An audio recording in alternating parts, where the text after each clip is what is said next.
Yon, magandang araw sa inyo mga kabayan. Ngayon ay pakikitahan ko naman kayo ng isa na namang, kung paano ang paggagawa ko ng pork tocino. Ayan, ginagawa natin ito ngayon dahil naisip-isip ko, mas mainam na ako na mismo ang nagawa kaysa ako'y nabili ng aming mga pambaon ng aking anak na si Pretty, aking bunso. Baon niya sa school, baon ko sa trabaho. Di ngayon, naririto ang ating mga gagamiting panimpla at ito'y babanawin muna natin dito. Una na, pwede tayo maglagay muna ng pineapple juice ito. Yan. Yan. Hindi masyadong madami na pineapple juice dahil tayo ay gagamit din ng red cane vinegar diyan. Itong paborito kong suka. Ayan o. Yung ating nilagay na pineapple juice, mga nasa 1/4 cup lang yun. Mahigit. Ngayon, itong ating red cane vinegar, gagamit lang tayo diyan ng 2 kutsara, 2 tablespoons. Yan. O. Mahirap din naman pagka masyadong maasim. Tapos, yung iba ay hindi nagamit ng toyo. Pero gusto kong maglagay ng isang kutsara lamang. Pampa-enticing ng kulay. Yan ho. Para nang sa ganun ay maganda ang itsura niya. Hindi yung parang mapusyaw na mapula lamang. Ayan. So, pampasarap din yun. Hindi naman tayo dito halos mag-aasin, mga kabayan. Okay, hindi masyado nagamit ng asin. At ito, hindi pwedeng mawala din sa ating tocino, ating oyster sauce. Ayan. Lalagay tayo diyan ng mga 2 kutsara. 2. Ayan. Mga kabayan.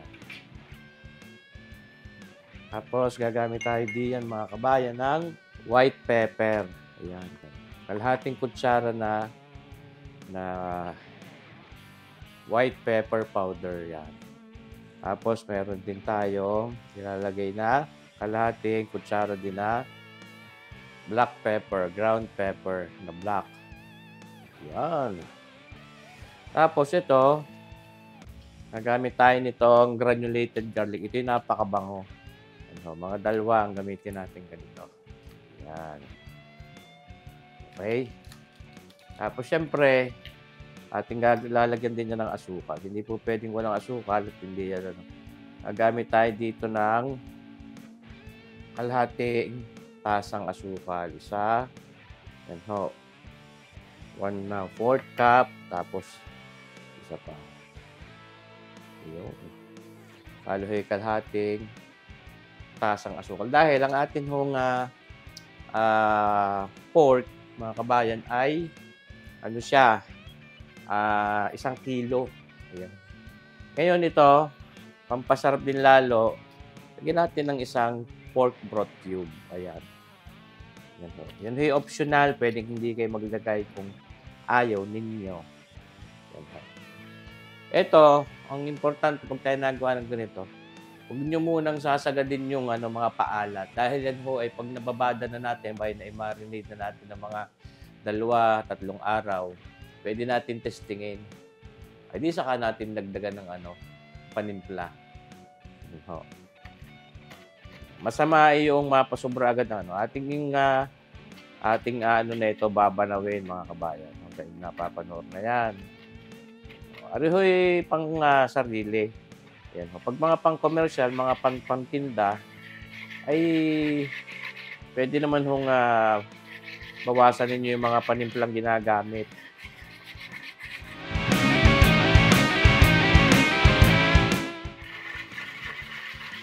Hindi patuloy ating babanawin lang maigi. Mga kabayan, bago natin ilagay ang ating baboy. Pero siyempre, dahil tocino yan, hindi pwedeng mawala itong ating food color na mamuya-muya. Mga kulay pula. Yan. Sigulaan sa gusto niyo maging kulay. Yan. Yung. Oh. Ilagay lang natin yung mga 1/4 na teaspoon. Ngayon, pwede na natin ilagay diyan ang ating baboy. Ating ilalagay na dito. Ito yung napatigis ko na, mga kabayan. Lahat natin ilagay. Pita-pita. Yun. Yung ang ganda ng kulay mo. Parang pwedeng ligawan mamuya-muya mga kabayan. Ayan ho. Ito ay walang salitre, mga kabayan. Yung mga tenderizer. Yan mo hilalambot din kahit anong mangyari. Ikaw kaya ilagay sa apoy pag hindi ka lumambot. Yun. Masarap ho ang itsura ng tosino pagka kahit hindi pa siya luto, ay mamuya-muya na, mapula na siya. Ang sa gayon enticing. Yan ho, medyo talagang nagdadagdag ng sarap ng pagkain. Ang itsura. Yan ho. Pag tiningnan mo mapula, maganda ang kulay, very enticing. Yan ho. So, yun lang. Ganun lang ho kasimple mga kabayan. Ito ibababadlaan natin ng dito. Ng mga 2-3 araw. Pinakamaganda yung mga 3 araw. Yan yung sekreto ng mga pagbababad, pagmamarinate. Kailangan ay babad na babad nang sa ganun ay talagang ma-absorb ng karne yung ating panimpla. So, yan ho, mga kabayan ha. Karne lang ho, kasimple ang paggawa ng tosino ala Sir Boyet. Ito ho, pagka nabukasan, pwede ho natin balikin. Pwede natin haluin ulit. Basta tulad ng sinabi ko, ay di, huwag ninyong pakakaagadin ang lasa. Mahirap po pagka sobra agad ang lasa. Yan ho. Yan ho, mga kabayan, di atin na yung tatakpan at pwede na natin siyang isuot sa frigidaire. Maganda sa mga chiller. Yan ho, mga kabayan, sa chiller. Ito na ang ginamit ko para diretso na. Tatakpan na lang natin. Ayos. Kabayan. Ayos na. Ngayon, mga kabayan, hindi mag-uutay na tayo magluto. Tetestingin natin itong ating ginawang tosino. Ito ay makalipas ng 3 araw na pagbababad. Kako nga ay para talagang nanunuot ang sarap at palasang ating ginamit dito sa ating tosino.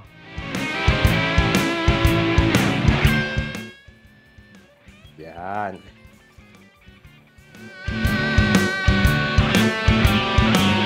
Yan ang ating pinreparang tosino. Oh, ang ganda ng kulay. Ay, tingnan nyo baga, mga kabayan.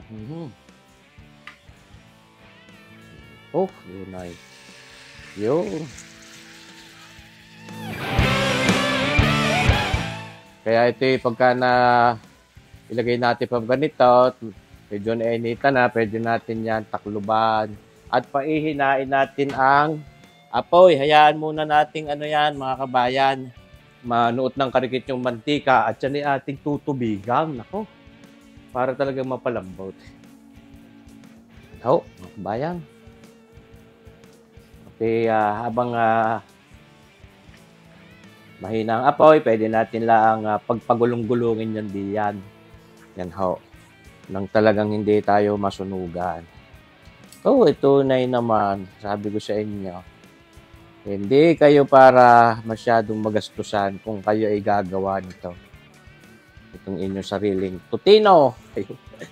Tutino ni kabayan. Ayan, Sir Boyet.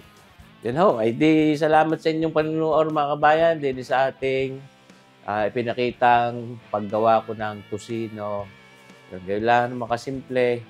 Wala itong mga salitre. Pero siguro sa gusto niyo yun, pampalambot. Pero kako nga, ay may lalambot din pag niluto natin ng ayos. O di ba gahaw? Yan, mahinang-mahina ang apoy sa pagluluto. Talagang ating pwede ho natin banto-bantuan ng tubig habang niluluto. So, si Pao, maraming salamat sa inyong panunood mga kabayan. Mabuhay tayo lahat. God bless!